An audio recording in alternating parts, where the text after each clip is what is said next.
Hello and welcome to another episode of Cliff Notes, where we ask a leader and learn the way.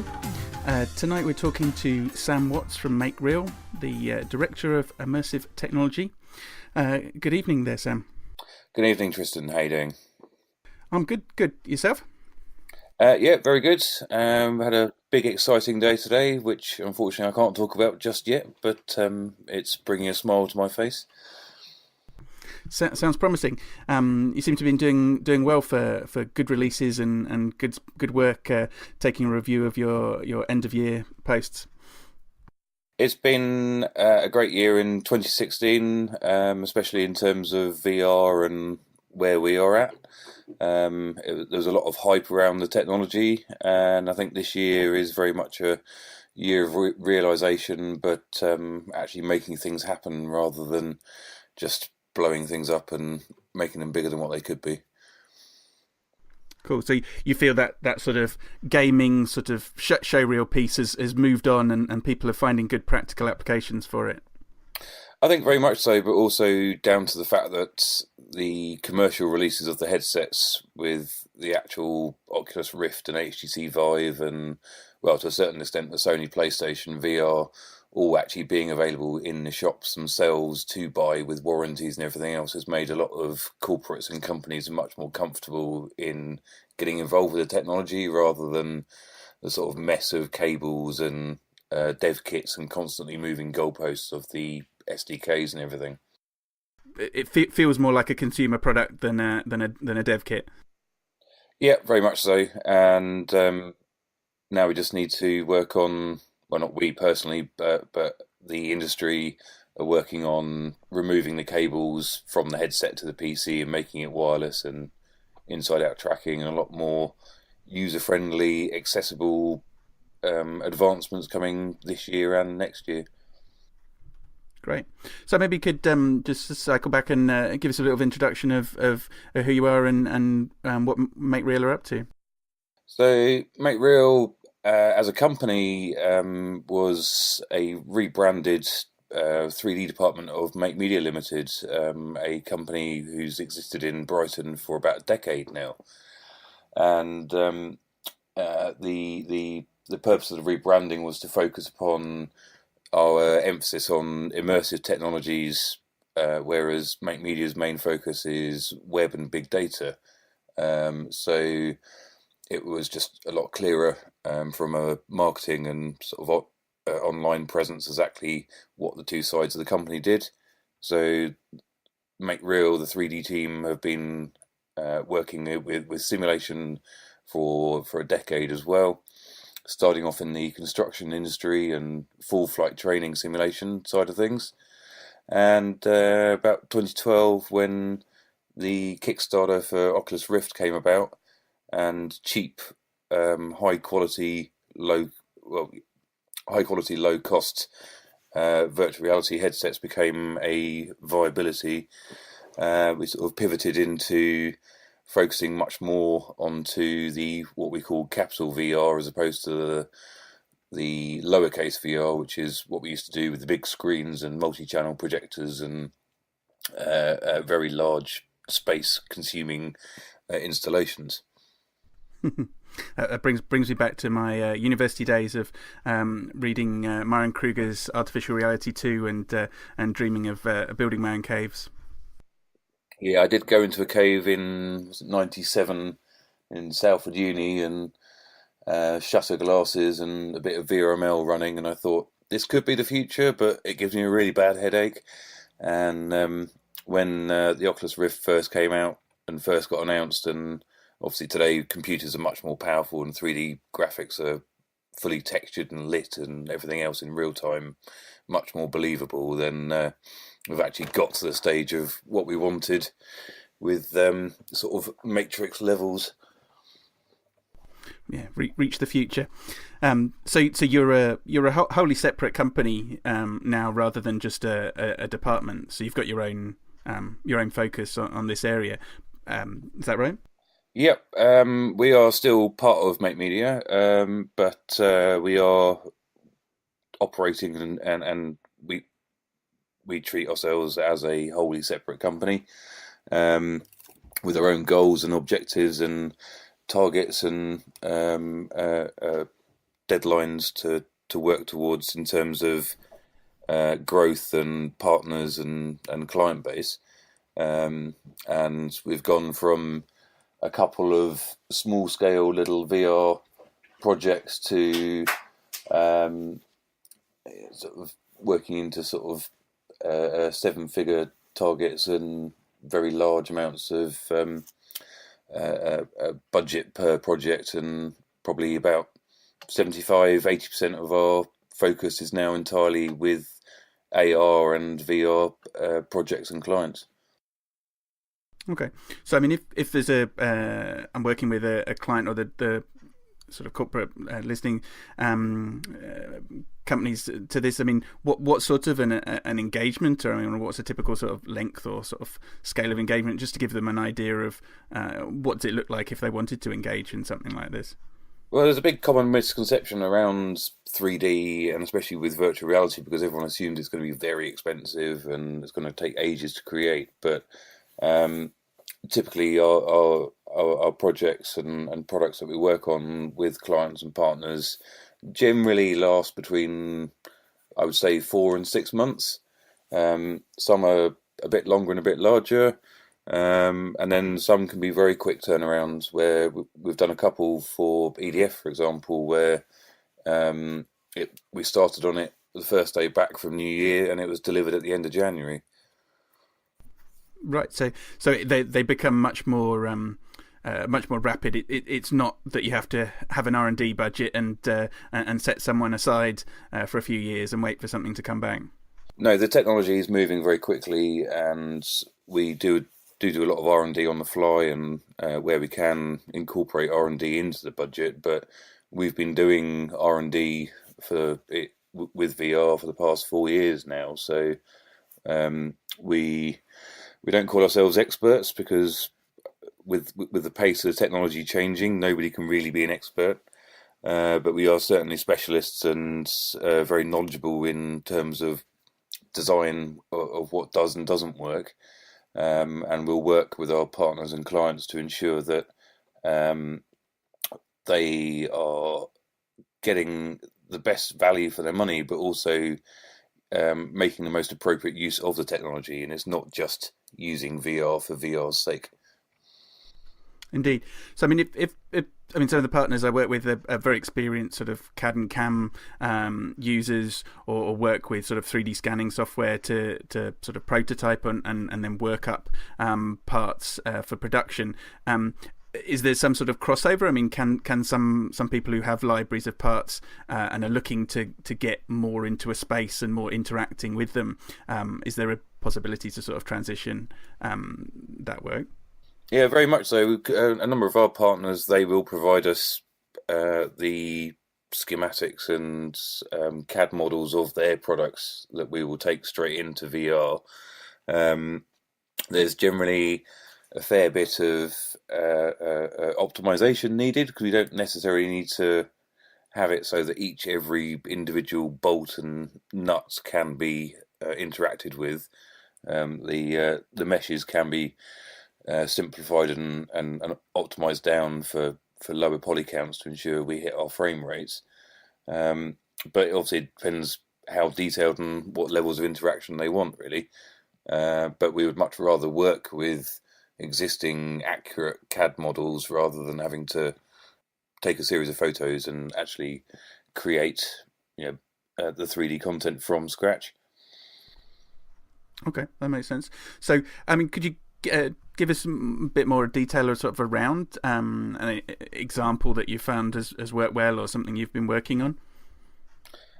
So one of our clients, they specialise in creating, from the perspective of full flight simulators, a modular flight simulator where rather than having a flight simulator that is designed and built purposely to be a Boeing 777 or an Airbus 320, they can actually, in their terms, hot swap the cockpits out. And what I mean by a full flight simulator is, the big white boxes that bobble around on legs for pilot training. Yeah, yeah. And this whole process, it does actually take about 2 weeks, but it's still quick in the overall sort of world of full flight simulators and bespoke dedicated systems and hardware for each cockpit. Um, but obviously the simulators exist because airplanes are very expensive, um, but the simulators themselves are very expensive. So we create VR and 3D versions, sort of accurate simulators of the simulators, as it were, so that you can still get elements of training with the simulator that counts because of the accuracy and the responsiveness and the representation in VR. So pilots can actually have they can still be clocking up training hours outside of the simulator in a simulated simulator in VR before they go into the actual simulator before they go into the planes. Okay, so that maybe that allows you to scale up. Say, if you have sort of classes of sort of younger apprentices or whatever, or younger students, you may be able to provide more of them with time rather than one at a time in a much more expensive simulator. Sure, and also sort of training how the simulators work or need to be maintained because the simulators are so expensive. We're talking a few £1 million each. They need to be running all the time with booked time to generate their revenue. Whereas obviously a VR PC, you're looking at sort of 600-700 quid for the headset and about £1,000 for the PC itself. You can get many of those with the content. Obviously, there's a cost of creating the content, but once you have that, you can just duplicate it across a whole variety of bank of VR PCs. Indeed, possibly more possibility to repurpose that should that be needed, or upgrade it than necessarily something that's been purposely kitted out just for one use. Yeah, sure. And similarly with the 3D assets that we use, we do most of our work and development in Unity, and that supports 32 different platforms, so that we can spit a build out on PC, Mac, and Linux, and Oculus, and HTC, and Sony PlayStation, and Google Cardboard, and iOS, even BlackBerry and Windows Phone, if needs be. And one of the projects that we did for EDF Energy, which is a series of training tools about the fundamentals of nuclear power, we were able to reuse and repurpose a number of 3D assets based around the components of nuclear power stations across a whole suite of learning tools quickly, which reduced cost and sped up development time. Okay, and what sort of users did they have? That was that for staff or for event training, or what was that for? As for internal staff, so they're training all of their staff. It's kind of an onboarding process to get everybody up to speed with what they're doing down at Hinkley Point C, and they have a beautiful new campus down in Somerset, where they've converted a grade 1 or 2 listed building, Carrington Court, into a centralised sort of digital training of the future centre, and they've filled it full of sort of potential digital training technology and tools, from AR and VR and interactive screens and various different sort of computer-based training beyond just flat screen e-learning, as a showcase of what's possible, and to focus on the fact that they're very much a forward-thinking company wanting to encourage the best, brightest, youngest people, young people to get involved. Okay, so they've found that this can be also a sort of a selling point or encouragement to educate and bring people on when they see what's possible. Very much so. Looking at obviously the workforce and people entering the workforce are growing up with gaming and many more digital devices than when we were growing up, and they expect and understand technology a lot better, and they will find it appealing. The companies who can have the technology tools available for learning and within the workplace to allow them to work more efficiently and in a much more engaging manner.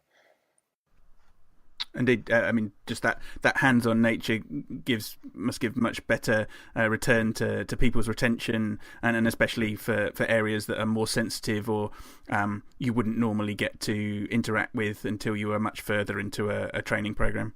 Well, sure. There's various studies that show in terms of learning and knowledge retention and data recall is all based around the depth of the memories that are created and through VR, through greater immersion and presence within the actual content itself, achieved by having multiple senses absorbed by the content. Then these deeper memories are formed, which makes for greater learning engagement, and people they have better memory recall and able to sort of score higher in the tests at the end. So, I mean, do you take that on too, and get out into the communities yourselves to educate people for just that wider understanding of this sort of technology and what's possible? Quite a lot of our work is education based at the moment in terms of allowing people to understand the possibilities of VR. There's a lot of hype last year, and there's a lot of people popping up saying that it's kind of the magic bullet and it's the wonder tech and it will solve all your problems. And a lot of people just selling VR because that's the current market hype that they want to be getting into and try and make a quick buck out of. But if we've based our whole business on VR, then we need to ensure that we don't release anything that potentially damages that, because we're still at a stage where 9 out of 10 people still haven't tried VR. So if their first experience is uncomfortable or not particularly well designed and difficult to use, barriers to entry, etc., then they're going to be put off, and all we're doing is harming the potential adoption of VR by the mass market as a whole. And then obviously that hits the company prospects as well.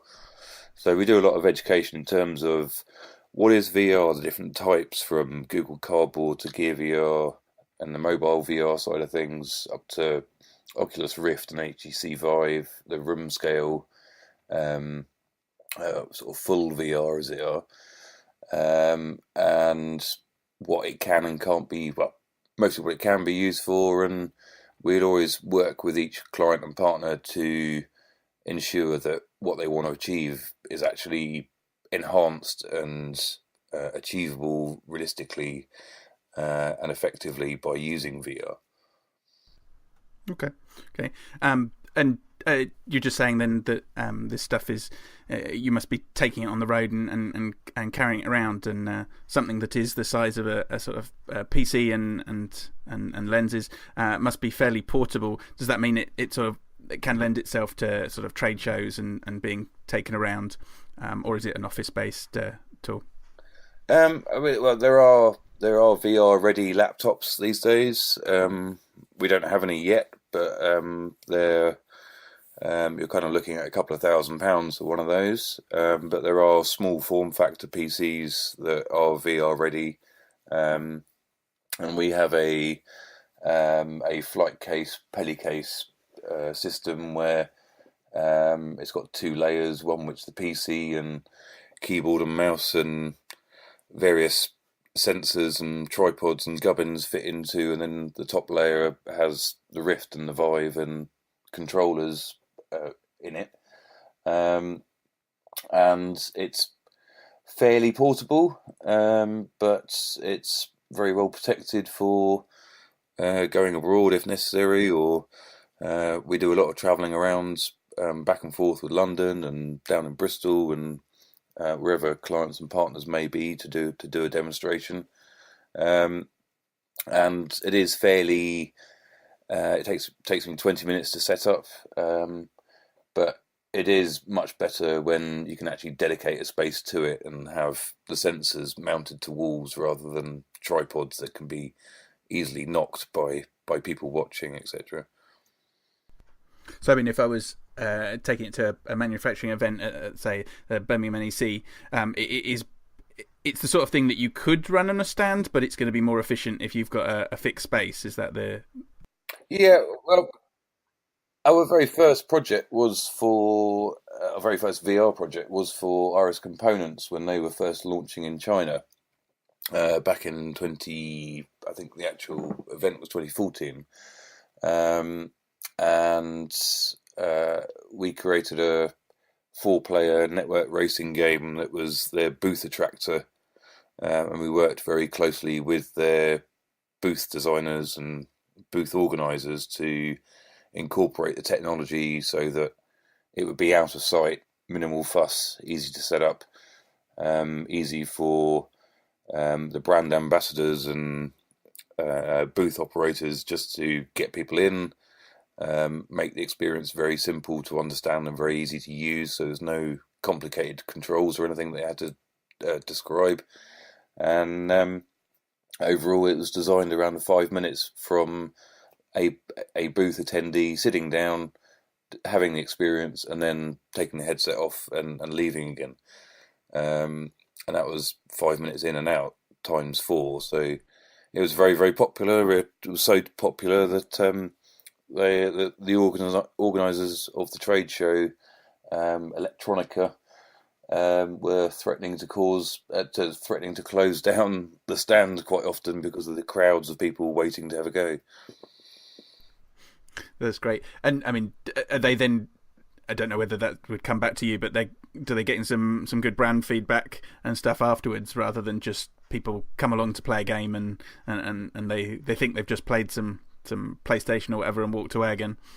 No, it was a customized experience. It was very clearly obvious, RS related. There were brands and products logos within the experience, and it made the company look like a very exciting company to be involved with, who were future thinking, forward thinking, and on the cusp and on the edge of technology. So they were very impressed and very happy with all of the feedback and sort of positive image that the company had as a result. Mm-hmm.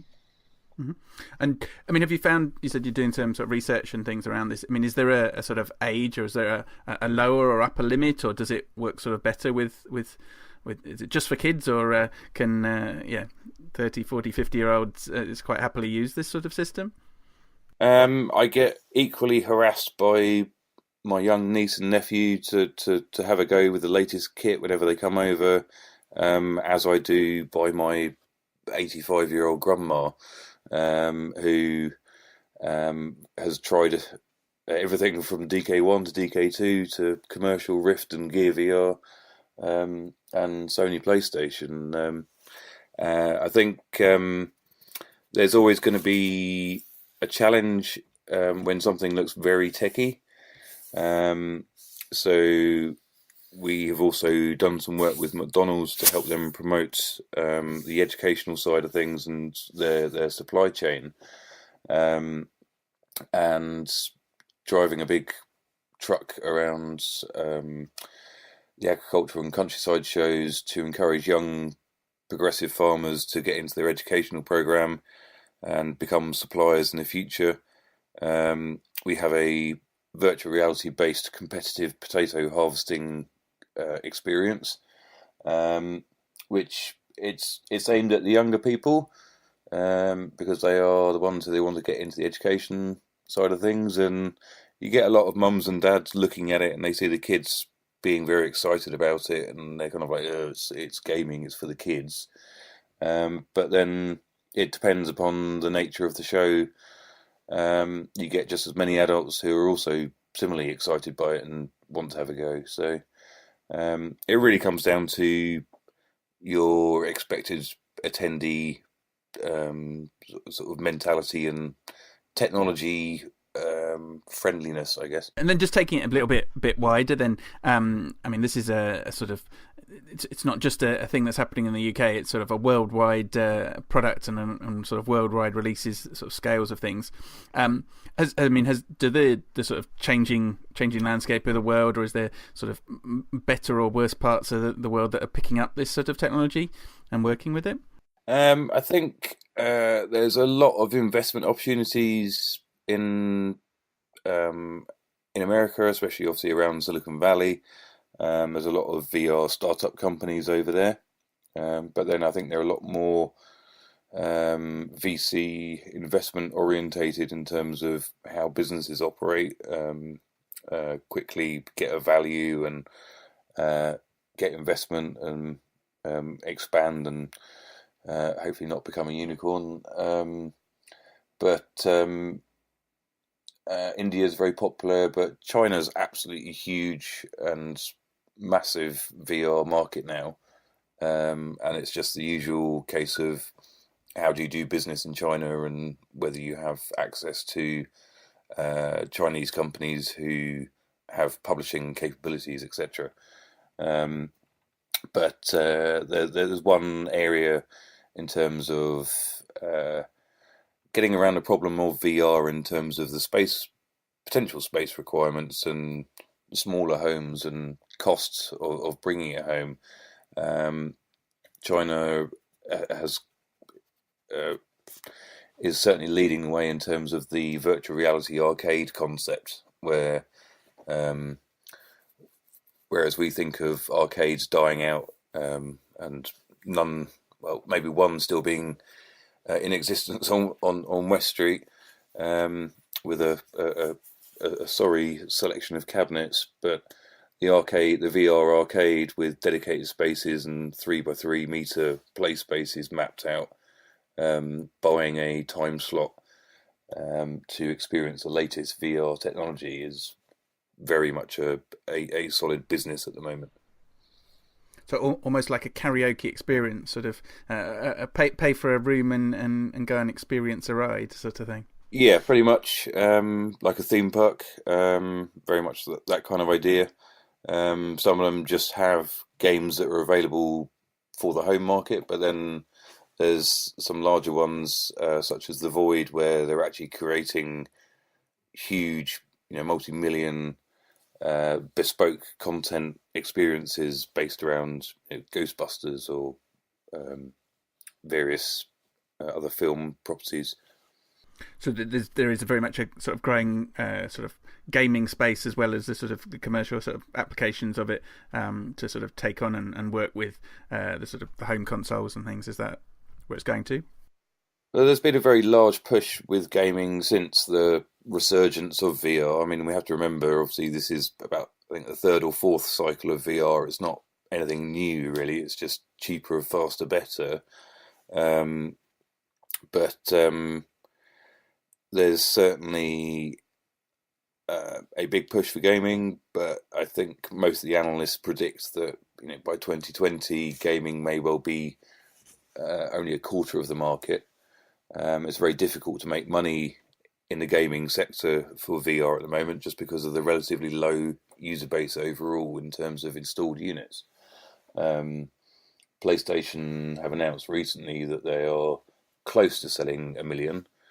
The other headset manufacturers haven't released numbers, but I think PlayStation have a bit of a lead, and it's just a case of globally 1 million units isn't really a great deal to base a whole business on in terms of making gaming products, which is why a number of studios, ourselves included, mostly focus on the non-gaming aspect and working with partners and clients in a more traditional style rather than releasing paid products. So are you finding that though the work that you're working on is in the UK or with UK partners, or have you been working with people a bit more broader? It's been mostly in the UK, but there's nothing stopping us from working abroad. We do have US partners and we do have some French partners, and in the past we've deployed and worked with companies in Australia. The world is only getting smaller to a certain degree with digital technology, so there's no reason why we can't work with partners abroad. It just comes down to availability and suitability, really.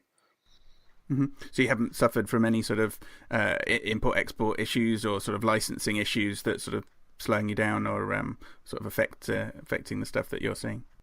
Not so far. When we work abroad, we generally find hardware vendors within that locale. So we're not exporting anything from the UK in terms of equipment, but in terms of uploading builds and providing software is not a problem. I mean, and just because some of the people I work with are a bit sensitive to sort of cloud hosted or security of the systems. I mean, are these sort of products the sort of things that are working locally, or are they sort of internet connected or sort of remotely hosted properties? So some of the games that we create, they have multiplayer aspects where the actual multiplayer servers and the matchmaking is all done in the cloud, but then that allows us to release the title cross-platform, so we can maximize the opportunity for higher sales revenues from unit sales because everyone can play on Oculus or HTC or PlayStation and then all play against each other rather than segregating them off into their own little walled section of user bases. But in terms of actual VR deployments as a whole, because of the power of the PCs needed, there's not like a cloud delivery service. The software and the experience and the content is installed locally on each PC. They can be networked locally, either within a closed local area network or online. But it's becoming more social, and more partners are looking for networked multi-user social experiences rather than just a single user using one PC on their own with nobody else connected to that environment. Mm-hmm. That's cool.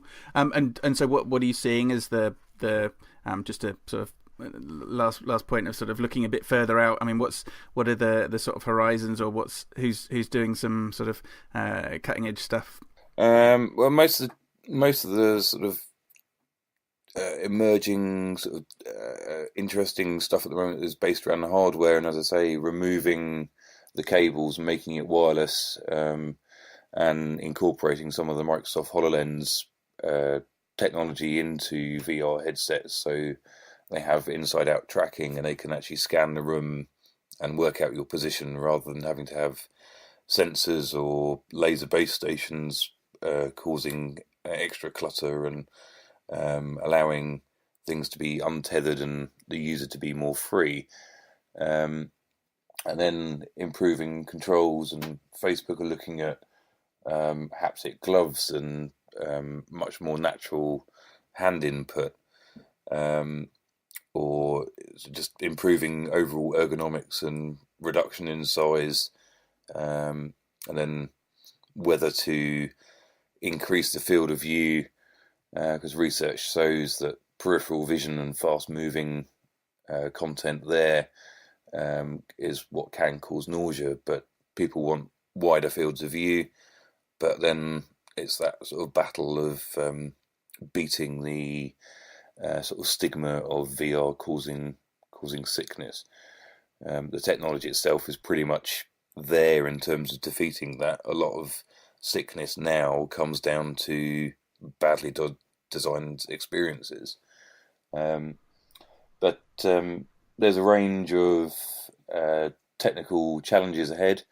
Foveated rendering and optimization in rendering higher resolution scenes more effectively, and being able to stream it over the internet live, that kind of thing, and various techniques of determining where best to render at a high resolution and discard data when we know that the user isn't looking that way, but being able to quickly flip between the two when they quickly move their head somewhere else. So it's sort of the technology is there to be used, but just the hardware vendors need to sort of catch up a little bit, but also sort of design practice is there too. The just learning to design better and design for these sort of still new experiences when they're moving that fast and that creative. Yeah, very much so, and it's just a case of partners and clients being willing to come on a journey with us, really. It's all very exciting. It's very, if they're technologically minded and they can appreciate the challenges that we're breaking down and defeating in terms of usability and immersion and interactions. It's a whole new set of design challenges which to a degree have been or haven't changed from the earlier days of VR, but now there's a lot more freedom and higher resolutions and higher quality of content possible, and everything just needs to happen a lot quicker. Bring me back to thinking of what it was like to stand in the Trocadero and look at probably only a few hundred polygons on screen and try and figure out where you were on a chessboard as some abstract shape compared to what's possible now. Yeah, very much so. I mean, it's actually, I was looking at some of the old photos from the 90s VR, and many of the headsets are actually quite a bit smaller than what we have today, but just in terms of screen resolution and refresh rates and latencies, they were pretty bad. And obviously the computers driving them weren't capable of the fully textured real-time lighting, dynamic shadow capabilities we have with Unity and Unreal and graphics processors these days. It's been great talking to you today. Wondered whether you had anything else you'd like to share about the company, or where people can come and see you or get in contact if they're looking for possibilities. They can either follow us on Twitter on MakeReal3D. We're on Facebook as well, MakeRealVR. We have a website, makereal.co.uk. We're currently in New England House with a load of space with a big VR demo area set up. I'm always happy to educate and allow people to come and try out the technology.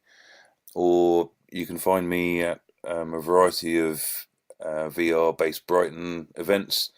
There's the Digital Catapult VR meetups every other month, I think, pretty much. I think the next one's probably in May at the moment. Or I'll be at VR Connects, which is in mid-April down in Bristol. Or you'll probably see me around carrying big boxes of funny-looking headsets around. Well, look forward to bumping into you in Brighton and see if we can assist you carrying it around, or come and have another go. That sounds good. Thanks for your time then. Brilliant. Thank you for listening to another episode of Cliff Notes. If you want to get in contact with us, or you have some feedback for our guest, then please do so on the Holding Bay website, holdingbay.co.uk, or reach out to me on Twitter at Tristan Bailey, or the company at The Holding Bay. Thank you.